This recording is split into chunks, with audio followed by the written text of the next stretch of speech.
भेड़िया आवेगा, जाल बिछावेगा, दाना डालेगा, फसना मत फसना मत फसना मत। चेले से कहा बेटा याद हो गया? हाँ गुरुजी याद हो गया। सुनाओ एक बार। तो बोल पड़ा, जैसा सुनाया गुरुजी ने वैसा ही बोलने लगा। भेड़िया आवेगा, जाल बिछावेगा, दाना डालेगा, फसना मत फसना मत फसना मत। इसी प्रकार रोज गुरु के द्वारा दिए गए मंत्र को रटता रहता। एक पेड़ में बैठ के भेड़िया आवेगा, आदि आदि। अब एक दिन गुरु 2-4 दिनों के लिए कहीं बाहर चले गए और तोते से कह के गए, अरे चेला, जो मैंने तुझे बताया है इसका मनन चिंतन करते रहना। जी गुरुजी। सो गुरुजी वहां से चले गए। अब आए दिनों रोज बैठे बैठे उसी मंत्र को जपता है। भेड़िया आवेगा, जाल बिछावेगा, दाना डालेगा, फसना मत फसना मत फसना मत। भेड़िया आ गया, उसने जाल बिछा भी दिया और दाना भी डाल दिया, क्योंकि भेड़ियों का काम होता है ना पशु पक्षियों को मार के खाने का। तो ऊपर से दाने को देख रहा है, जाल को देख रहा है, भेड़िए को देख रहा है, फिर भी क्या बोल रहा है? बोलो। भेड़िया आएगा, जाल बिछाएगा। जोर से बोले, इतने जने हैं, आवाज आनी चाहिए यहाँ तक। दाना डालेगा, फसना मत फसना मत फसना मत। अब भेड़िया आ भी गया, जाल बिछा भी गया, दाना भी डाल दिया। अब डाली से दूसरी डाली नीचे आ रहा है, मुंह में पानी आ रहा है और फिर भी बोल रहा है भेड़िया आवेगा, जाल बिछावेगा, दाना डालेगा, फसना मत फसना मत फसना मत। देखते देखते 1 डाली 2 डाली 3 डाली करते हुए नीचे पहुंच गया और जाल में कूद भी मार दी और दाना मुंह में डाल दिया और फंस भी गया। फिर भी बोल रहा है क्या? भेड़िया आवेगा, जाल बिछावेगा, दाना डालेगा, फसना मत फसना मत फसना मत। अब क्या था? अब तो फंस गया है। भेड़िए ने पकड़ा, बांधा और लेके चल दिया और लगाया, उठाई चाकू और गर्दन में रखी। फिर भी अंतिम बार बोल रहा है क्या? फसना मत फसना मत फसना मत। फंस गया और मारा भी गया। उसी प्रकार सत्संग में गुरुजन आपको बताते रहते हैं कि भैया ये मत करना, ये करोगे तो ऐसा होगा। फिर भी हम आंख बंद करके भेड़ चाल करते हुए उस कार्य को करते हैं तो काल का ग्रास बन जाते हैं। सत्संग में बताया कि भैया ऐसा करोगे तो ऐसा होगा, ये बुरे कर्म का ये फल होता है। हमने सुना तो सही, लेकिन उसका मनन नहीं किया। अगर तोता वास्तव में दिए गए ज्ञान को चिंतन करता कि इसका मतलब क्या है, तो क्या वो जाल में फंसता? बच जाता। उसने खाली रटा। उसी प्रकार हम भी रट देते हैं, मनन चिंतन सत्संग की वाणी का नहीं करते, तो अंत में एक भेड़िया आता है। भगवान ने, गुरुजन कहते हैं ना, अंके यावती साधती, अंत में आप जिसका नाम लोगे आपका कारण हो जाएगा। किसका नाम? बोले राम का नाम लो, श्याम का नाम लो। अब कहा तो सही, लेकिन हमने क्या रटा उसे? क्या उसका हमने मनन चिंतन किया? क्या उसको अपने जीवन में उतारा? नहीं। तो अंत में एक भेड़िया आता है हमारे पास भी। कौन है वो भेड़िया? यमराज। काला काला विचित्र विशाल शरीर वाला। तो अंत में फिर भी हमारी वही गति होती जो तोते की होती है। अंधी यामती सा गति, मारा गया नास्तिक। इसलिए केवल मंदिरों में आने से, सत्संग करने से, कथा श्रवण करने से कल्याण नहीं होगा। मैं हर दिन यही बात बताता हूँ, जब तक आप चिंतन मनन नहीं करोगे तब तक कुछ होने वाला नहीं है।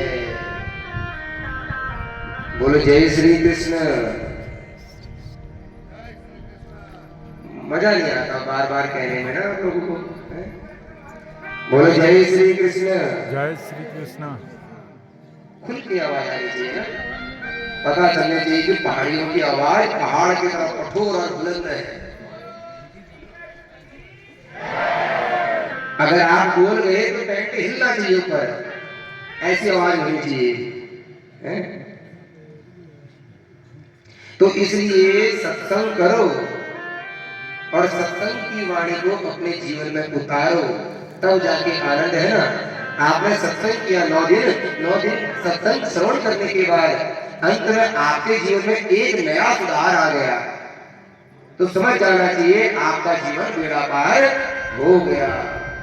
अब वहीं के वहीं रहे, नौन तेल लकड़ी के चक्कर में ढाक के 3 बार खत्म कहानी, फिर कोई मतलब नहीं, आपका पैसा भी व्यर्थ, समय भी व्यर्थ और उसका कोई फल निकलेगा नहीं। यानी कि अंतिम एक अवगुण आपके शरीर का, हर जगह जाओ कथा में, हर जगह कथा में एक एक अवगुणों को त्याग के आओ, और वहां से त्यागने के साथ साथ एक सद्गुण भी लेकर चले जाओ कि मैं ये करूंगा तो अब करूंगा, ये मेरी दिनचर्या का नियम बनेगा।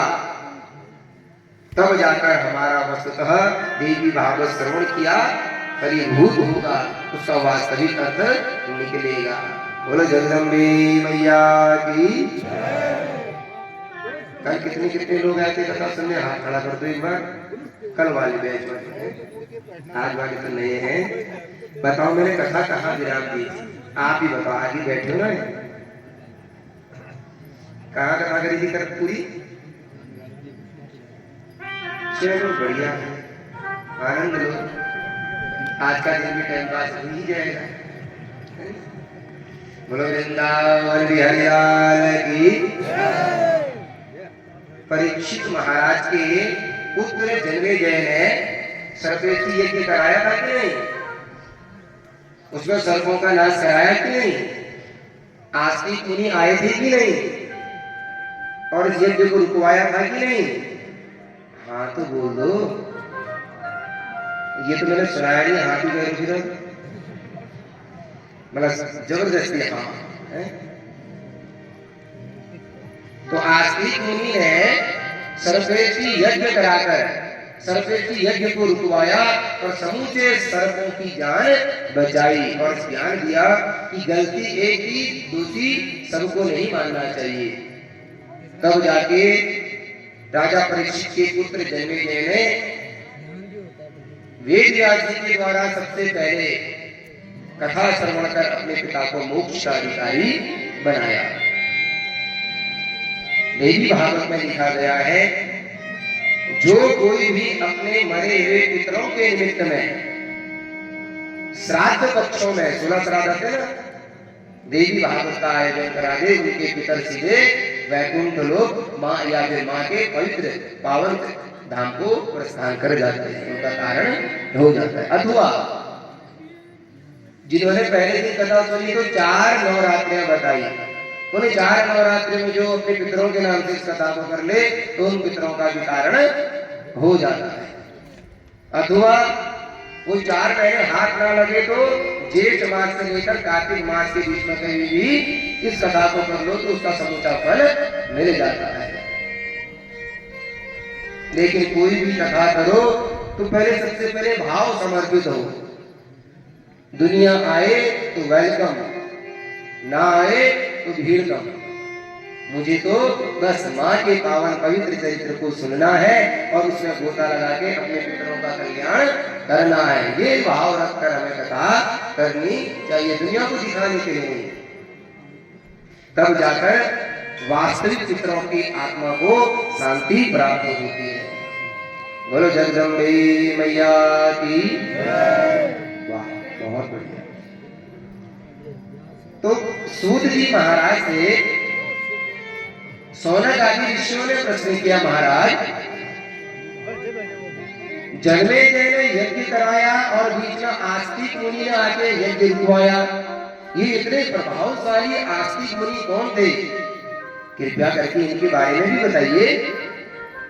तो कहते हैं इनकी कहानी बड़ी लंबी है, ध्यान से सुनोगे तो सब चैन की कड़ियां जुड़ती चली जाएंगी और सब समझ में आ जाएगा।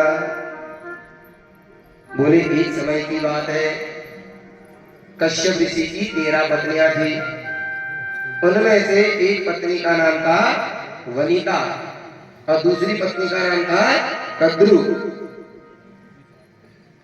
वनिता के 2 पुत्र हुए, गरुड़ और अरुण।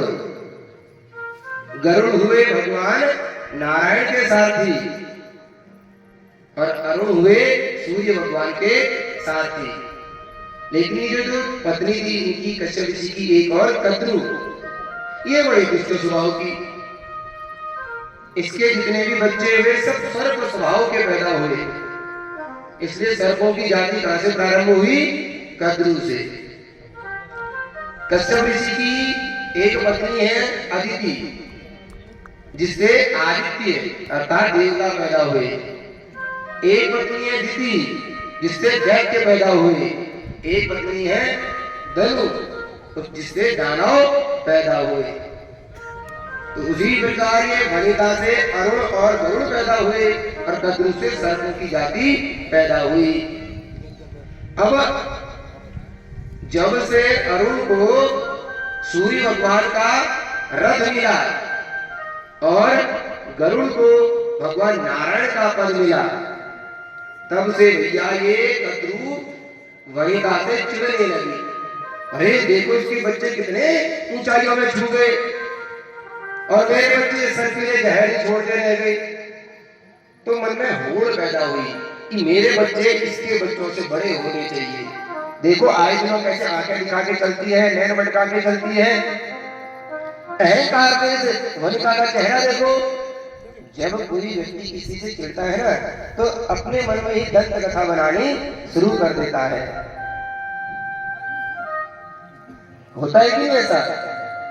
अरे देखो जान बुझ के मेरे लिए नैन मटका रही है, मैं तो इसकी तरफ को नहीं देख रही हूँ, फिर भी मेरी तरफ को देख देख के बिल्कुल आव भाव बदल रही है। ये आपने कल कथा सुनी, औरतों का स्वभाव होता है, मतलब एक दूसरे को देखकर कंपटीशन में लगे रहना, मैं इससे ज्यादा सुंदर है या मैं इससे बढ़िया। लेकिन वनिता जितनी सुंदर थी उतनी ही इसके स्वभाव में शांत भी का स्वभाव था, बड़े कोमल हृदय की। इसको कोई अभिमान नहीं कि मेरा पति मेरे बच्चे इतने बड़े पद में हैं। अब एक दिन ये कद्रु सोचने लगी कि भैया इसको अब मैं नीचा दिखाऊंगी, ऐसा कुछ करना पड़ेगा कि ये मेरी दासी हो जाए। जान पूछ के सामने आ जाए, बहन सौता है ना दोनों सौत, तू जानती है ये जो सूर्य का घोड़ा है, 7 घोड़े हैं सूर्य के, पता है आपको? किस किस को पता है सूर्य के घोड़े 7 होते हैं? उनके नाम भी पता होंगे फिर आपको महाराज। जिसने वेद पढ़ा होगा ना वो नाम भी जानता होगा। गायत्री ये छंद है ना, ये सूर्य भगवान के ही घोड़ों के नाम से हमारे पैदा हुए हैं। अस्तु, तो जान मुझे क्या कहती है कि जो ये वरुण का घोड़ा है इसकी पूंछ काली है या सफेद? अब दूर घोड़ा खड़ा था, वनिता कहती है सफेद पूंछ है। लेकिन ये क्या कहते जान मुझ के नहीं सफेद नहीं है, काली है। अब दोनों में बहस होने लगी, ना भैया सफेद ना भैया काली, शर्त लगाई जाए। तो वनिता तो बेचारी सही थी, सफेद ही पूछ ली और कह दिया कि ये पूछ तो सफेद है और जो कद्रु की जान पूछ के सर्पों की माँ कहते काली है। शर्त लगाई, हम पास में जाकर थोड़ा देखेंगे, अगर वास्तव में काली निकली मैं सही हुई तो बोल मेरी दासी बनेगी, अगर जो जीता वो विजय माना जाएगा और दूसरे व्यक्ति को, पराजय हुए व्यक्ति को उसका दास बनना पड़ेगा। दास का मतलब क्या होता है? सेवक। अब दोनों जब पास गए तो इसने इतने में अपने सर्प जितने भी पुत्र थे ना जो नए नए पैदा हुए थे, जब सर्प पैदा होता तो पतला होता नहीं होता है, तो उनसे कहा जाओ और उनकी पूंछ पे, वो घोड़े की पूंछ पे लिपट जाओ। क्यों? बोले हमें मिलकर इस वनिता को झूठा साबित करना है। दूर से पूंछ काली काली लगेगी, बेचारी हार जाएगी और मेरी दासी बन जाएगी। तो कुछ सर्पों ने मना कर दिया, नहीं भैया आप मेरी हमारी अपनी माँ हो, लेकिन वो भी तो हमारी सौतेली से माँ है, लेकिन हमें ऐसा पाप नहीं करना चाहिए। तो उसने क्रोध में आके श्राप दे, जाओ अपनी माँ की अवहेलना कर दो, तुम्हारा संपूर्ण कुल का नाश हो जाए। अब बचे कुचे जो पुत्र थे वो बेचारे डर गए। उन्होंने कहा भैया क्यों ले जो अपने प्राण गंवाए। तो जाकर क्रोध से निपट गए।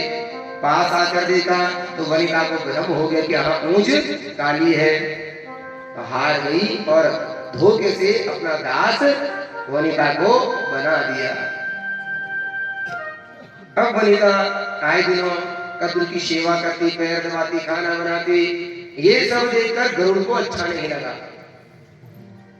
अब गरुड़ का स्वभाव क्या है कि जहां सर्प देखे उनको चट पल भर में लपक के खा जाए और समूचा सर्पों का नाश करने लगा। जब ये कद्रू को पता चला तो अपनी माँ को और प्रताड़ना देने लगती है। और इतने में गरुड़ की माँ कहती है बेटा ये सर्पों का नाश करना बंद कर, नहीं तो ये वनिता मुझे और ज्यादा कष्ट दे रही है कद्रू। तब जाकर गरुड़ आके अपनी सौतेली माँ से कहते माँ अब ये बताओ कि ऐसा कोई उपाय बताओ जिससे मैं अपनी माँ को दासत्व से मुक्ति दिला सकूं। तब ये वनिता के कद्रू कहती है अगर तुम हो विष्णु भगवान के सेवक, अब तुम चाहो तो तुम कहीं भी जा सकते हो। भगवान ने अपना सारी छूट दी है, ऑल इंडिया परमिट है तुम्हारे पास। तुम चाहो तो कुछ भी कर सकते हो। तो क्या करना है भैया बताओ। जाओ स्वर्ग से अमृत लेकर आओ और मुझे अमृत दे दो और मेरे बच्चों को अमृत पिला दो और मैं तुम्हारी माँ को बदले में दासत्व से मुक्ति दिला दूंगी। इतना कहते स्वर्ग चले गए गरुड़ जी। इंद्र से कहा अमृत हमें दो। इंद्र ने कहा ऐसी कैसे देते भैया, ये कोई खेल खिलौना बोल है बच्चों का जो ऐसी किसी को भी पकड़ा दिया जाए। अरे भैया अमृत स्वर्ग समुद्र मंथन करके प्रकट हुआ है। गरुड़ कहने लगे तुम जानते हो किससे बात कर रहे हो, मैं भगवान नारायण का सेवक हूँ। तुम चाहकर भी मुझे ले जाने से रोक नहीं सकते। इंद्र समझ गए भैया मैं जीत भी नहीं सकता और कदाचित मैंने वज्र का प्रहार इस पर किया और नारायण भगवान की आंखें खुल गई और उन्होंने अपना सुदर्शन छोड़ दिया तो मेरा पूरा इंद्रलोक ही गायब हो जाएगा। तो बताओ क्यों तुम ऐसा कर रहे हो। तो सारी कहानी बताता ही कद्रू ने मेरी माँ को अपना दास बना के रखा है, मुझे उससे मुक्ति दिलानी है। तो इंद्र बड़ा चतुर है। कहते ना सूर्य नर मुनि जन सब ही यही रीति स्वार्थ लाभ कर ही सब प्रीति। ये देवता लोग मुफ्त में कभी भी आपको कोई भी चीज नहीं दे सकते। ये देवताओं की विशेषता है, बिना स्वार्थ के आपके घर में कभी कृपा बरसाने वाले नहीं। आपके वाली कभी कभी देवता आते हैं, कभी कभी गुस्से में मुंह पकड़ के चावल मारे नहीं मारे। इतने साल है गए एक बार बीत रही मेरे घर में, मतलब देवता तब तक हमारे कितना बड़ी अशांति हो रही है महाराज घर में। वो महाराज देव जब पुलिस आए पूछ के लाकर कहते नहीं, यानी कि देवता को अगर हम पूजा ना करें तो देवता आने में हमारा बुरा भी कर देता है। ये देवकी सुन नर मुनि जन सभी की ये यह स्वभाव है, क्योंकि रोजो गुण से देवता बने हुए हैं। ये अपना स्वभाव त्याग नहीं सकते। आपको क्या लगता है इंद्रदेव वर्षा धीमा कराते हैं हमारे पास? नहीं भैया, टाइम की भूल होती है, चाहे आप उनकी पूजा करो ना करो उनको बरसाना पड़ता है, ये स्वाभाविक है। लेकिन पार्जन्य मंत्र से जब इंद्र का आह्वान किया जाता है तो उसको हम कंट्रोल में रखते हैं पूजन के माध्यम से। तो इसलिए इंद्र बड़ी चालाकी से कहते हैं सुनो गरुड़, तुम्हारा भी काम हो जाएगा, अमृत भी बच जाएगा। एक उपाय है मेरे पास। क्या? बोले तुम स्वर्ग से अमृत का कलश ले जाना और कद्रू को देने का बहाना करना। वो जैसी कलश पकड़ेगी तुम्हारी माँ दासत्व से मुक्त हो जाएगी और मैं उसी समय छल पूर्वक बल पूर्वक वो कलश लेके चला जाऊंगा। तुम्हारा भी काम हो जाएगा और मेरा भी काम बन जाएगा। बस ये युक्ति के अनुसार गरुड़ कलश लेकर आए, कद्रू को दिया। कद्रू बड़ी खुश हो गई, ओहो अब मेरे बच्चे सर्प जाति अमर हो जाएगी, उन्हें कुछ होने वाला नहीं, जाओ लंका में तुम्हें मुक्त किया। इतने में इंद्र आई और कलश छीन के धक्का मार के भाग गए। बोल भक्तवत्सल भगवान की। बस इस प्रकार वनिता ने कद्रु के दासत्व से मुक्ति पाई और तब से गरुड़ ने ठान ली कि जितना कष्ट इस सर्पों की जाति ने मेरी मां को दिया है ना, जहां मिलेंगे चुन चुन कर मारते रहूंगा। और गरुड़ की विशेषता तो चाहे कितना ही डस दो, चाहे कितना ही जहर पिला दो, उसको कोई असर होता नहीं। क्यों? भगवान की अहिंसा की कृपा है। तो इसलिए तब से गरुड़ और सर्पों का बैर महाभयंकर हो गया। बेचारे जहां गरुड़ की छाया दिख जाती ना, सर्प वहीं भूख के डर के मारे भाग जाते, छाया मात्र से। ओहो, लगता है आ गया, भागो। तो इन्हीं सर्पों के वंश में आगे चलकर एक जरत्कारु नाम की कन्या हुई। सूत जी महाराज कहते हैं कि बड़ी विचित्र कहानी है महाराज उनकी भी। एक जरत्कारु नाम की कन्या थी जो सर्पों की कन्या थी। वहीं एक जरत्कारु नाम के ब्राह्मण भी हुआ करते थे। इन्होंने कसम खा ली कि मैं भैया मैं कभी ब्याह नहीं करूंगा। बोले क्यों? बोले ये गृहस्थ जीवन बड़ा अंधकारमय है, यहाँ लोगों को बड़ा कष्ट मिलता है। कभी पत्नी से दुखी, कभी पति से दुखी, कभी बच्चों से दुखी, कभी घर परिवार पड़ोसियों से दुखी। इसलिए एकांत वासाना झगड़ा ना झांसा, चलो भैया एकांत में भजन करेंगे, ये सोच के घर से चल दिया। अब रास्ते में इसे कुछ प्रेत उल्टे लटके नजर आए। ये बड़ा डर गया महाराज, ये प्रेत इस प्रकार उल्टे क्यों लटके हैं मेरे मार्ग में? हाथ में जल लेके उनके ऊपर छिड़का, तुरंत बोल पड़े, ए भैया कौन हो? कहते महाराज क्या करें, हम वो अभागे पितर हैं जिसके कुल में एक ऐसा कुलंकी कुलधारिणी बेटा पैदा हुआ है, जिसकी वजह से आज हमें बड़ा कष्ट मिल रहा है। हमें तर्पण देने वाला, अंजलि देने वाला तो अब कोई रहा नहीं। बोले कौन है वो? क्या नाम है उसका? बोले पहली बात तो ब्याह नहीं करना चाहता। नाम क्या है? बोले उसका नाम जरत्कारु है। अरे भैया ये नाम तो मेरा है। हाँ हम तेरी तो बात कर रहे हैं, तू हमारा ही वंशज है। तेरे वजह से देखो आज हमें वृक्ष में उल्टा लटकना पड़ रहा है, हमारी गति हो ही नहीं रही है। अरे मैंने ऐसा क्या किया? बोला जब तूने कसम खाई ना कि मैं आज सौगंध लेता हूं कि मैं कभी ब्याह नहीं करूंगा, तब से हमारी ये दुर्गति होनी चालू हो गई। क्यों? क्योंकि हमारे वंश का जो इकलौता वारिस था।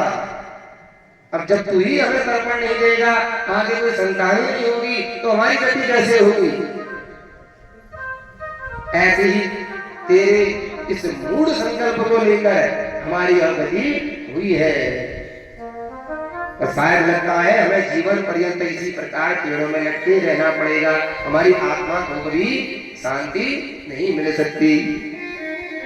तो बेचारे को दया तो आई, एक शर्त रखता है। अच्छा ठीक है, मैं एक ही शर्त में ब्याह करूंगा।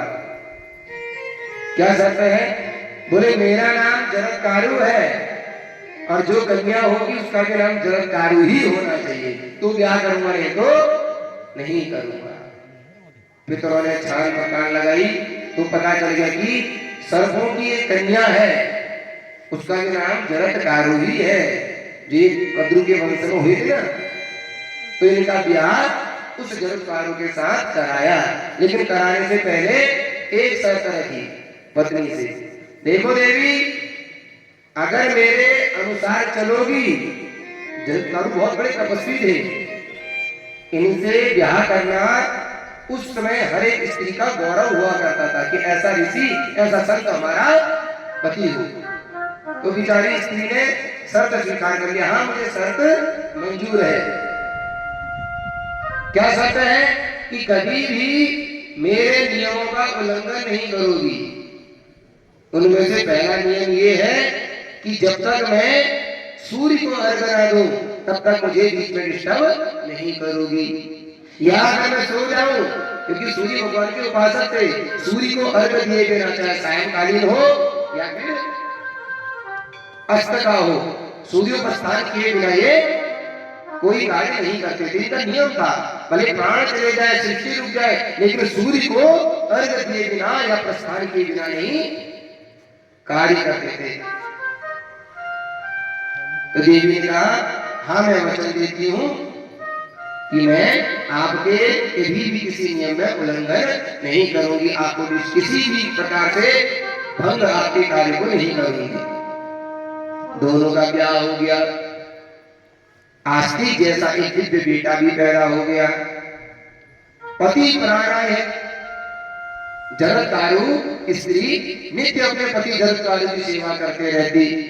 संध्या करने से पहले मुंह के सामने पानी ले आती, संध्या करने से पहले फूल पत्ते तोड़कर सब सेवा बराबर निष्ठा से करती। ऐसी पति प्राणा स्त्री।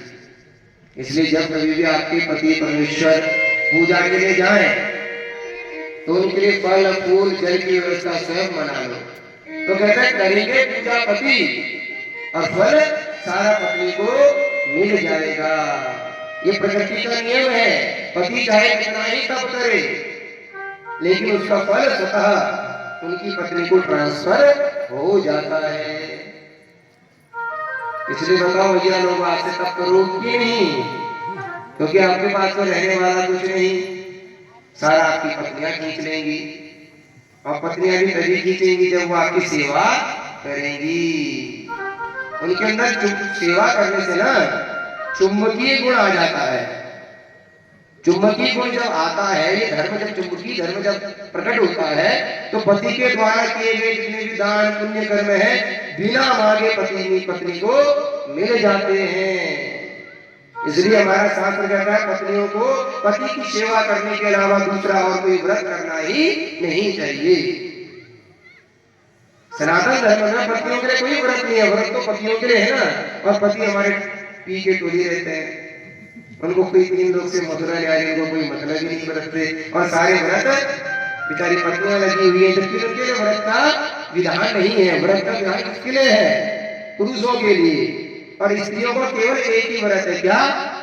अपने पति की सेवा करना।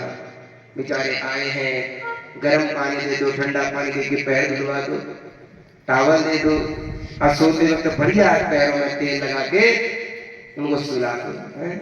कितने लोग करते हैं ऐसा? कोई नहीं करता है। पति के पैर तक नहीं छूते हैं महाराज यहाँ,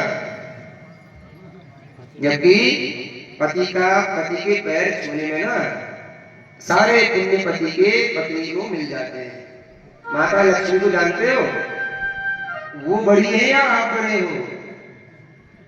हम बड़े हैं।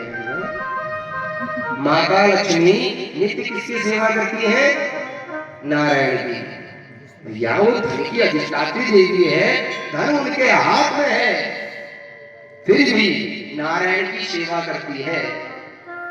और आज थोड़ी बहुत 25-30 की नौकरी क्या लग जाए, अपने आप को दूसरा अपना जैसा तो समझती नहीं है। मैं हूं जो हूं। और वहां स्वयं पार्वती, जिस जगदम्बा भवानी के चरित्र सुनने के लिए आप बैठे हैं, वो जगदम्बा भवानी स्वयं भोलेनाथ के चरणों की सेवा निरंतर करते रहती है? इतनी भी सीख आप उस जगदम्बा भवानी से नहीं देते कि जिस माँ की हम सेवा कर रही है, वो माँ स्वतः पिताजी की सेवा में लगी है। तो हाथ से जाओगे, आज शाम से पति की सेवा करोगे कि नहीं करोगे? वाह, बहुत बढ़िया। तेल गरम करना और तलवों में लगाना, मैं बताता हूँ ना कहाँ बढ़िया आराम मिलता है। अस्तु, ये बात देखो, कुछ हास्य भी है, लेकिन शास्त्रों दृष्टि से देखा जाए सत्य भी है। क्योंकि पत्नियों के पास क्या है? चुंबकीय गुण। ये प्रकृति से मिला हुआ है स्त्रियों को। अगर आपको कुछ चाहिए ना, पति की दवा की सेवा करो, अगले दिन वो चीज आपके पास स्वतः आ जाएगी। होता ही नहीं होता है। फिर पति को आपकी सेवा के सामने लाखों की माया भी शून्य लगने लगती। भैया ऐसी पत्नी तो किसी को ना मिले। मेरी ही बात हुई थी, ये ऐसी पत्नी है। और फिर बहुत ऐसी स्त्रियों का स्वभाव होता भी है, और दिन तो महीने भर 25 दिन लड़ती रहेंगी, और जहां कुछ अपनी जरूरत होती है उस दिन से भैया प्यारी प्यारी मक्खन जैसी बातें शुरू हो जाती है। अरे आपके लिए चाय लाऊं, पकौड़े लाऊं? पिताजी को पति देव भी कहते हैं यार वास्तव में पत्नी बहुत अच्छी हो गई है, चलो क्या चाहिए रहेगी तुझे? अरे मैं सोचती थी वो साड़ी देखो कितनी बढ़िया थी, एक ले ले। पति बेचारा कहता हाँ ले लो। अब जैसे साड़ी लगाई उसके बाद देखो दूसरा रूप में। बोलो वृंदावन बिहारी लाल की अस्तु। ये कहती है नींद रात जगत्कारु अपने पति की सेवा में लगी है। एक दिन सायंकाल में जगत्कारु सो गए। करीब सूर्यास्त होने का समय था। यहाँ कहा जा रहा है कि सूर्यास्त नहीं हुआ था, क्योंकि सूर्यास्त के समय पर सोया नहीं जाता। शास्त्र कहते हैं 4 कर्म सूर्य अस्त होते समय नहीं करने चाहिए। कौन कौन से? चत्वारिमानि कर्माणि संध्यायां परिवर्जयेत्। आहारमें गुणं निद्रां स्वाध्याय चतुर्थकम्। शास्त्र कह रहे हैं कि 4 कार्य संध्या के समय में नहीं करने चाहिए। पहला आहारे, खाना नहीं खाना चाहिए। संतान की कामना नहीं करनी चाहिए। सोना नहीं चाहिए और पढ़ना नहीं चाहिए। किताबें वगैरह अध्ययन नहीं करना चाहिए सूर्य अस्त के समय। अगर ये 4 काम आप करोगे तो क्या होगा? आहारे जायते व्याधि गर्भदुष्टस्य मैथुने निद्रायां हरते लक्ष्मी स्वाध्यायां मरणध्रुवम्। अगर आप खाना खाओगे संध्या के समय पे, सूर्य अस्त के समय पे, तो आपके जीवन में रोग आने शुरू हो जाएंगे। अनाप शनाप कष्ट आपके जीवन में आने शुरू हो जाएंगे। आहारे जायते व्याधि। और अगर संतान की कामना संध्या के समय पर करी तो संतान अगर होगी तो गर्भ दुष्टस्य मैथुने, दुष्ट संतान आपकी पैदा होगी। और अगर सो गए तो निद्रायाम हरते लक्ष्मी, आपके घर की लक्ष्मी का धीरे धीरे घर का नाश होता चला जाएगा। और स्वाध्याये मरणध्रुवम्, और संध्या काल में अगर किसी भी प्रकार का अध्ययन करोगे तो मृत्यु कारक पीड़ा आपके जीवन में आ सकती है। इसलिए 4 कार्य कभी नहीं करने चाहिए। जानवरों को देखा आपने संध्या के समय पर चुगाली करते हुए? नहीं। चिड़ियाओं को चहचहाते हुए देखा है? नहीं। सब शांत हो जाता है कुछ समय के लिए। और जहां सुबह होता है तो चिड़ियों की चहचहाट देखो और गायों को चुगाली लगना देखो। सब प्रकृति ने अपने आप ही स्वतः का कार्य करने लगते। लेकिन हम क्या करते हैं? जहां शाम हुई वहीं भैया मोमो बर्गर चाउमीन खाने के लिए ठेलों में खड़े हो जाते हैं। होता है कि नहीं होता ऐसा? चाइनीज परंपरा ने हमारे सनातन संस्कृति का जो मूल संध्या का समय था उसी को पकड़ा, उसी में लोगों को सूप पिलाना शुरू किया। अब सूप भी सूप थोड़े ना, उसमें हड्डियां मिली हैं, टुकड़े मिले हुए हैं। महाराज बढ़िया बनाना चटपटा। तो इसलिए ये 4 कार्य संध्या में नहीं करने चाहिए। वहीं दूसरी ओर जगत्कारु सोए हैं, सूर्य अस्त नहीं हुआ है। अब ये सोच लिए हे भगवान, मेरे पतिदेव के सूर्य को अर्घ्य देने का समय हो रहा है और सूर्य अस्त हो गया तो मेरे पति का आज का नियम भंग हो जाएगा। मुझे अपने पति को जगाना चाहिए। लेकिन फिर शर्त याद आई कि अगर मैं सोया हूं तो जगाना मत, तपस्या कर रहा हूं तो उठाना मत। अब बेचारी संशय में पड़ गई, उठाऊं या नहीं? अगर नहीं उठाती हूं, सूर्य अस्त होता तो मेरे पति का धर्म नष्ट हो जाएगा। और पत्नी का कर्तव्य क्या है कि पति के धर्म को नष्ट होने से बचाए। धर्म पत्नात् त्रायते इति धर्म पत्नी। पत्नी का मतलब ही क्या है? कहते ना धर्म पत्नी है ये मेरी। तो धर्म पत्नी का मतलब ही क्या है कि अपने पति के धर्म को नष्ट होने से बचाए, इसलिए उसे धर्म पत्नी कहते हैं। ये केवल पत्नियों के साथ लगता है धर्म, पतियों के साथ कभी नहीं लगता। कभी कहा किसी ने कि मेरे धर्म के पति हैं और ये मेरे वैसे पति हैं? 2 पति बताए कभी किसी ने? पतियों के साथ धर्म नहीं जुड़ता, पत्नियों के साथ ही धर्म पत्नी शब्द जुड़ता है। क्यों? क्योंकि देवियां साक्षात धर्म की ही मूर्ति होती हैं। अब बेचारी संशय में पड़ी है, उठाऊं तो निद्रा भंग हो जाएगी, ना उठाऊं तो तपस्या इनकी छूट जाएगी।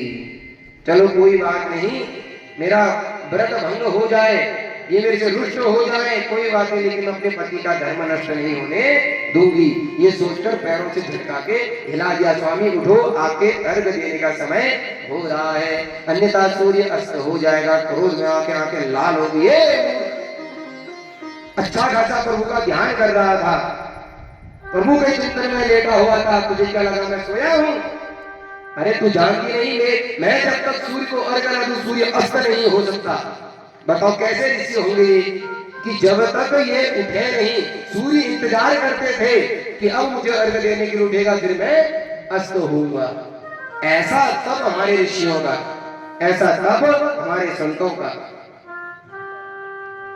कह दिया देवी तुमने अपनी शर्त तोड़ी है, इससे जाओ, आज से मैं इस घर का और तुम्हारा त्याग करता हूं। और छोड़ के चले गए और भजन करते हुए अंत में भगवान के परम पद को प्राप्त कर गए। बोल भक्त वत्सल भगवान की, बोल साचे दरबार की। अब बेचारी घर में अकेले, बेटी का नाम हुआ आस्ती। ये वही आस्तिक हैं जिन्होंने जन्मे जय के यज्ञ को रुकवाया, सर्पष्टि यज्ञ को, और समुची सर्पष्टि सर्पों की जातियों को बचाया। बोले क्यों? क्योंकि इनकी माँ सर्पों की बेटी है, तो सर्प आस्तिक के क्या हुए? मामा। तो मामा लोगों के प्रति दया तो थोड़ा बहुत बच्चे भांजे को आ ही जाती है। तो इसलिए अपने मामा के कुल को बचाने के लिए आस्तिक ऋषि आए और अपने तप से उस यज्ञ को रुकवाया। बोल भक्त वत्सल भगवान की। कथा समझ में आई? ये कथा सब एक दूसरे से जुड़ी है, ध्यान पूर्वक सुनोगे तो जो कथा जहां पर एंड हो रही है तो पहली से उसका कनेक्शन बन जाएगा। बस स्वर्ग क्या है कि आपको ध्यान से सुनना पड़ेगा। बोलो भक्त वत्सल भगवान की।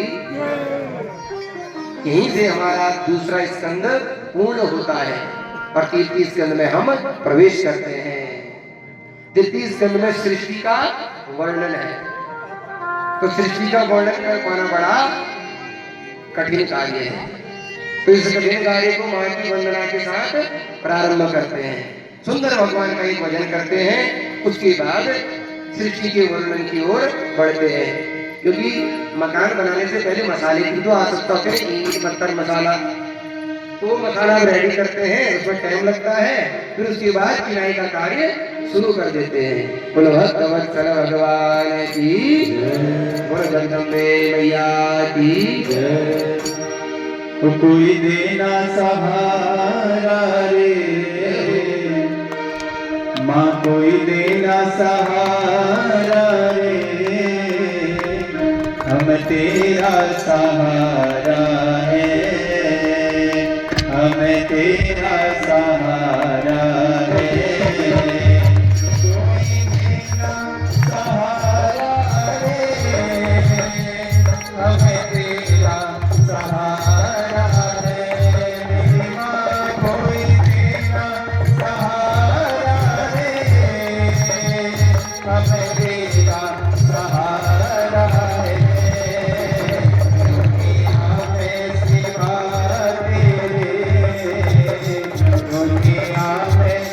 Bye.